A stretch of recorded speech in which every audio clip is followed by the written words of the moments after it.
Vamos falar, antes de blindar a mente, de concentração. O que é concentração? Concentração é a capacidade que o seu cérebro tem de bloquear dois tipos de estímulos diferentes. É a capacidade de bloquear os estímulos externos ou internos. Os externos são aqueles que acontecem fora da gente. Os internos são aqueles que acontecem dentro da gente. O que são os externos? Os externos são os eventos de injustiça. Eu sei que ficou aí cortado, mas está escrito eventos de injustiça. E como é que eu vou bloquear os eventos de injustiça?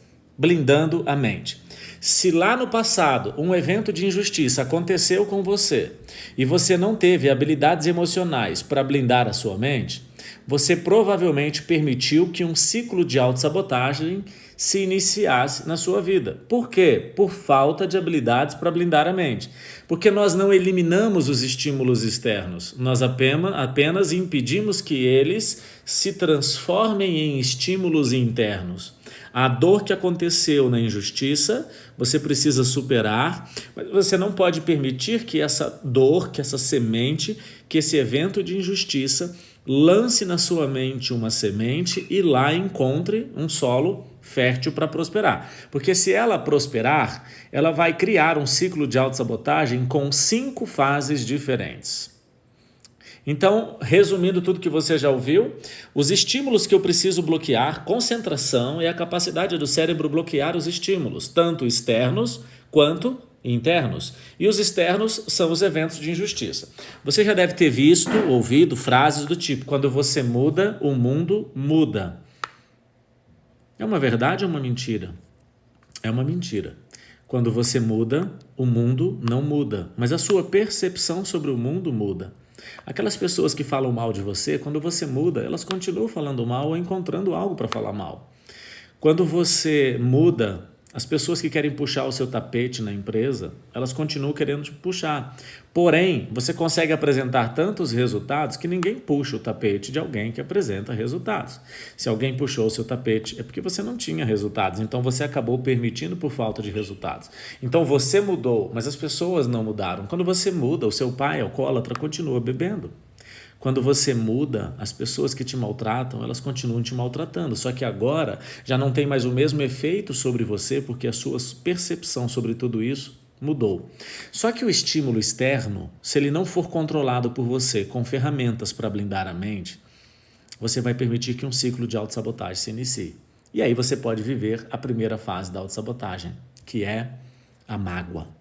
Em um primeiro momento a gente fica magoado. Se você não fizer nada, vai piorar.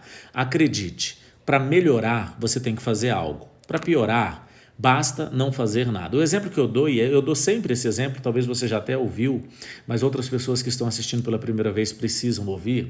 Tem gente que diz assim: calma, o inferno tem subsolo. Ele está querendo dizer, nada está tão ruim que não possa piorar. Acredite, essa pessoa ela não está errada, ela está certa. Só que ela não foi completa nos seus conceitos, ela apenas contou parte da história. Se o inferno tem subsolo, acredite, o céu tem cobertura. Se nada está tão ruim que não possa piorar, acredite, nada está tão bom que não possa ficar melhor. Só que dentro do ciclo de autossabotagem, se você não fizer nada enquanto você estiver magoado, vai ficar pior. E aí você vai para a segunda fase.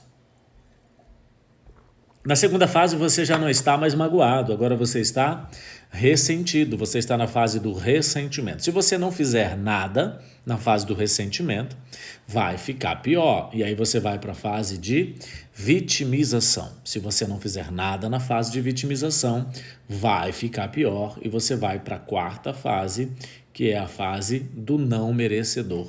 Você começa a se sentir uma pessoa não merecedora de viver uma vida melhor. E aí você começa a ir para a quinta fase, que são as consequências. E essas consequências eu não vou falar hoje, porque se eu falar hoje você simplesmente não dorme.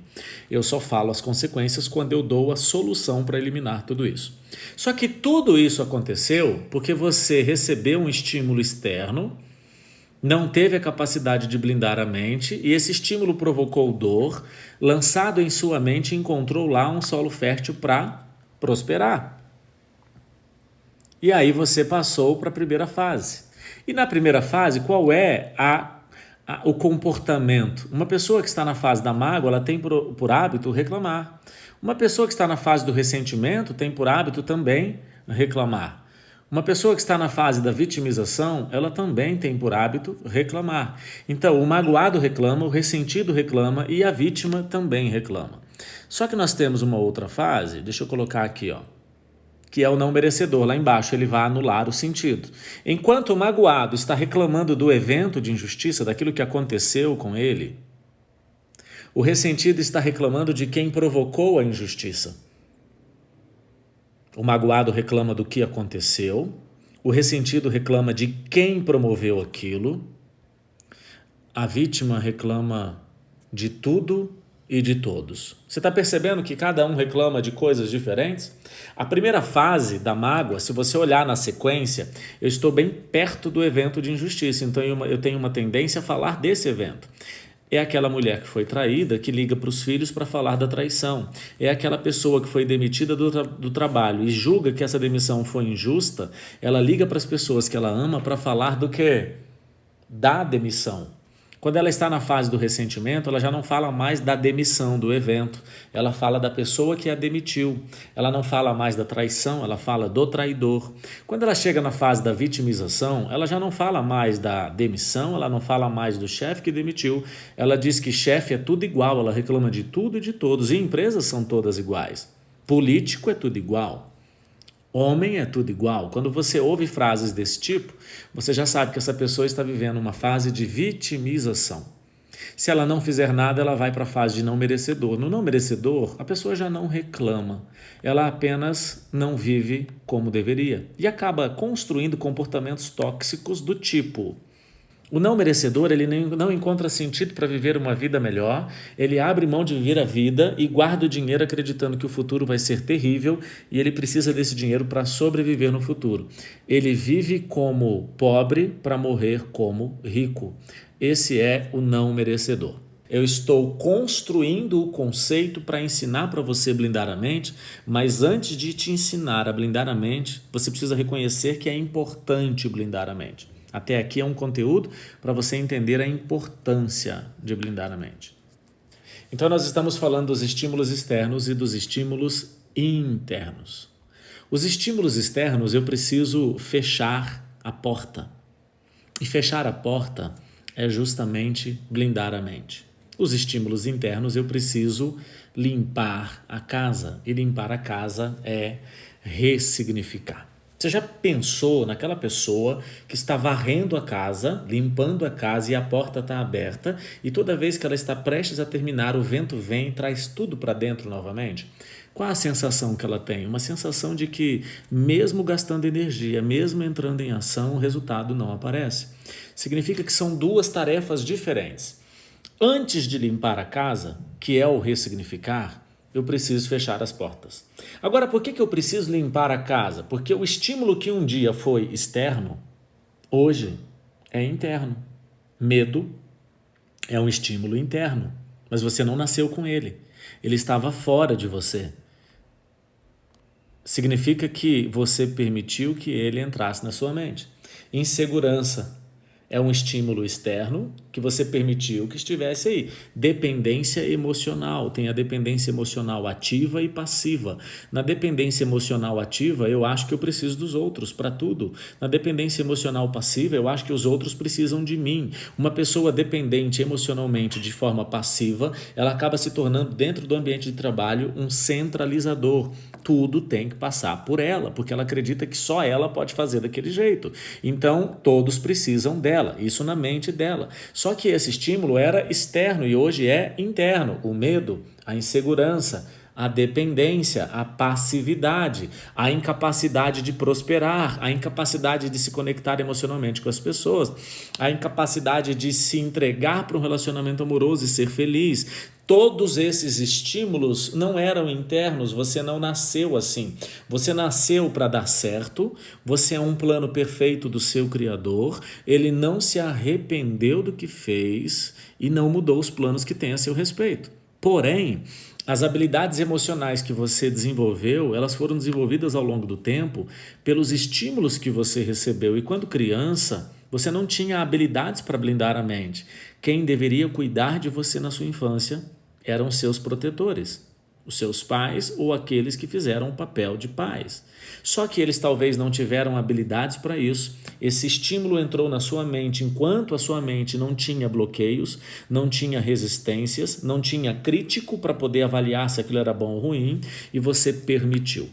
Mesmo como adulto, se você não usar as técnicas de blindar a mente, você vai permitir que estímulos externos entrem na sua mente e lá encontrem um solo fértil.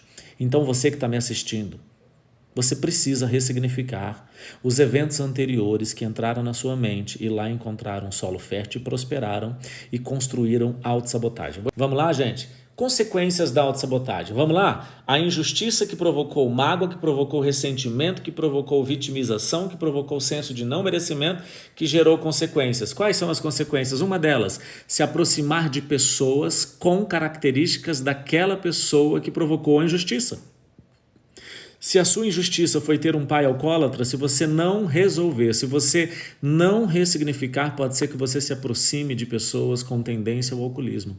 Acredite, elas ainda não bebem, mas o que vai ativar nelas o desejo de beber é a dor que está em você, que vai ativar a dor que está nelas. Márcio, sério? Sério. Tem gente assistindo aqui e já entendeu. Consequência número 1 da autossabotagem, se aproximar de pessoas com características semelhantes daquela que provocou a injustiça. Se você não resolver o problema que você teve com seu ex-marido e não ressignificar isso, você vai acabar casando com alguém parecido com ele. Um dia um rapaz chega para mim e diz, Márcio, mulher é tudo igual, né? E coach, gente, faz perguntas. E a gente chama de perguntas poderosas. Tem 2 tipos de perguntas poderosas. As perguntas abertas, que geram reflexão e revelam contradição na forma da pessoa pensar. E as perguntas fechadas, cuja resposta é sim ou não. Márcio, mulher é tudo igual, né?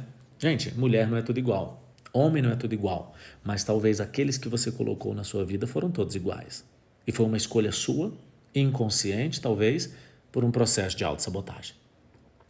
Tem muita gente chegando agora, eu estou falando sobre blindar a mente, mas antes de explicar as chaves para blindar a mente, eu estou terminando o conceito de ciclo de autossabotagem. Vamos blindar a mente para desenvolver habilidades emocionais para sair dessa situação que nós estamos vivendo hoje, melhores de como nós entramos. O estímulo emocional depende de você. Se você não colocar o estímulo certo, sua mente vai absorver o errado. Meu cliente diz, Márcio, mulher é tudo igual, né? E eu disse, o que existe nas mulheres que faz delas pessoas iguais? Ele disse, elas vão trair a gente. Me explica melhor. Ele disse, Márcio, a minha primeira mulher me traiu, a minha segunda me traiu e durante o coaching que eu estou fazendo com você, isso aconteceu em uma época que eu fazia coaching uma vez por semana. Ele disse, era um programa de 10 semanas, uma vez por semana ele tinha treinamento comigo. E a mulher que eu estou namorando, estou noivo e meu casamento está marcado, descobri durante o seu treinamento que ela está me traindo. Já é a terceira mulher que me trai, tá vendo? Mulher vai trair a gente, mulher é tudo igual. Eu acabei de falar que no ciclo de autossabotagem, uma das consequências é se aproximar de pessoas com características semelhantes daquela que provocou o evento de injustiça. E aí eu perguntei, quem que traiu primeiro? A minha pergunta está relacionada ao passado. Ele disse, a primeira mulher. Eu falei, não. Antes de todas essas traições, quem na sua vida traiu quem que você se sentiu traído e nem foi você o traído? De onde você carrega essa dor? Quem você ainda não perdoou, não ressignificou, não reprogramou a sua mente de forma imediata com um evento carregado de forte impacto emocional para se ver livre porque você está preso em um momento de injustiça e está repetindo ele agora como consequência na autossabotagem. Essas mulheres erraram e isso não diminui a responsabilidade delas sobre o erro, mas isso explica a sua participação nesse erro. Uma mulher vítima de violência doméstica, que decidiu ficar longe do marido e separar dele. E se ela não ressignificar esse evento, se ela não resolver esse passado, ela pode, sem perceber, se aproximar de homens que vão fazer exatamente a mesma coisa. Isso que eu estou explicando não diminui a pena do agressor, não tira a culpa de quem agrediu, mas explica o quanto que você participa das escolhas que você faz sem perceber. Como corrigir tudo isso? Ressignificando. Ressignificando pode ser feito de forma gradativa e de forma imediata. Eu vou começar agora a explicar para vocês o blindar a mente. Agora você entendeu o quanto que o blindar a mente é importante para que os estímulos externos não entrem na sua mente e se transformem em estímulos internos. Se você aplicar as chaves para blindar a mente, você não vai ter que ressignificar no futuro eventos que vão acontecer a partir de hoje. Mas os eventos que aconteceram antes de hoje precisam ser ressignificados por você. Anota, primeira chave para blindar a mente. Tenha poucos amigos íntimos. Intimidade é a chave que você dá para as pessoas acessarem as suas emoções.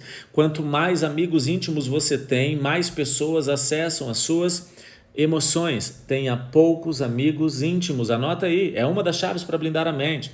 Segunda chave, anota aí. Segunda chave, não coloque suas expectativas de resultado sobre alguém. Não espere que o seu resultado dependa de alguém. Todas as pessoas que colocam expectativas de resultado em alguém acabam se frustrando e se machucando ainda mais. E todo movimento contrário desse alguém te machuca.